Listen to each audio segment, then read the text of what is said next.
All right, I'm gonna let you in on a dirty little secret about the freelance writing world.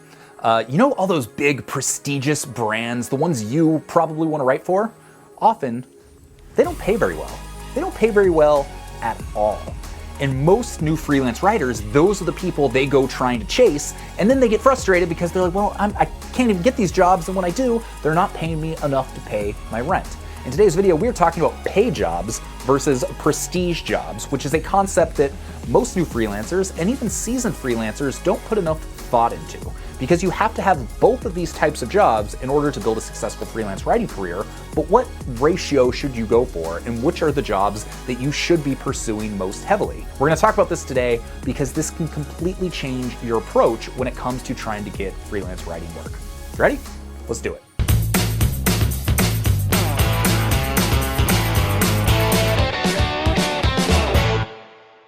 Okay, stop me if you've heard this one before, where the freelance writer, they've probably been doing it for a long time, they write for big prestigious magazines and things like that. They're the ones that are harping and saying, you can't make a living as a freelance writer anymore. It's just, there's not enough money to do it. It's because those people are only chasing the prestige jobs, which don't necessarily pay a whole lot of money.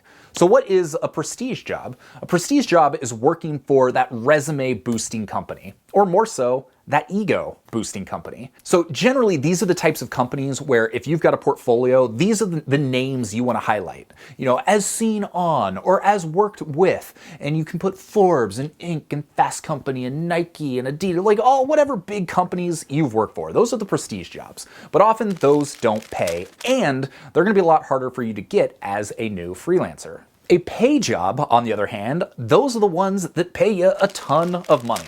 I bet you could have figured that out. You're a smart person. Usually, these are probably companies you've never heard of. They could be major Fortune 500 companies in boring industries, or they could be smaller agencies that just have a really good content marketing budget.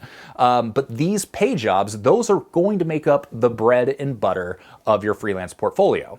But you need to have both if you want to be successful. So generally speaking, with freelance work, you want 75 to 80% of your jobs to be pay jobs. These are the ones that pay you the big bucks for doing it. They might not be the most exciting, they might not be the most fun, but those are what are going to pay the bills. And then you save 20 to 25% of your time for prestige jobs if they fit certain criteria. And there are three things that I look for when I'm trying to decide if a prestige job is worth going after.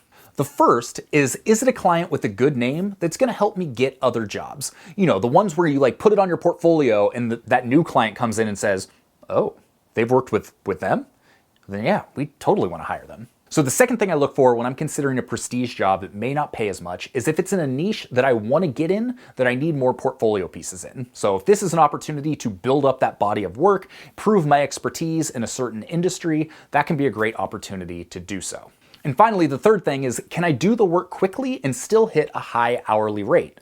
If it's a prestige job that's not paying me much and it's gonna take hours and hours of research, then it may or may not be worthwhile. But if it's something that I know a lot about, I can write it quickly, still do it at a high level, then it could absolutely be worth it. So if the prestige job you're considering hits all three of those things, then it's a no-brainer, do it. In the right circumstances, if it hits even one of those things, it could be worth it. But if a prestige job doesn't pay well and doesn't hit any of those three things, then it's probably best you pass on it. But in the end, it's good to have a mix of pay and prestige jobs. Pay because you gotta pay the bills. You have to make a living doing it.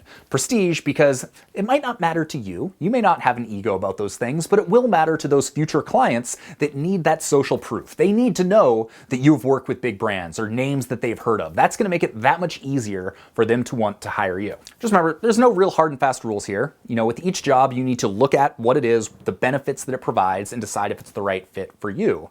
But if you found yourself struggling and not making as much money as you want, look at the clients that you've been going after. If you've just been going after the Condé Nast and the big magazine and the big newspaper and realizing, oh, there's not as much money here as I thought there was going to be, and these are more competitive jobs, start going for those names you haven't necessarily heard of that can pay sometimes $1,000 or more for a basic article.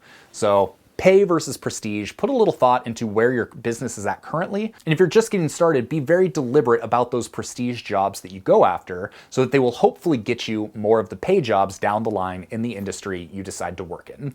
My name's Sean Ogle. I'm the founder of Location Rebel, where we teach you how to build small businesses and freelance writing businesses you can run from anywhere in the world, which gives you more of the free time to do the things you love to do in life. If you enjoyed this video, give it a thumbs up. Make sure to hit the subscribe button. We got new videos on a semi-regular basis, so we'll see you on the next one. Hope you have a great day. Peace.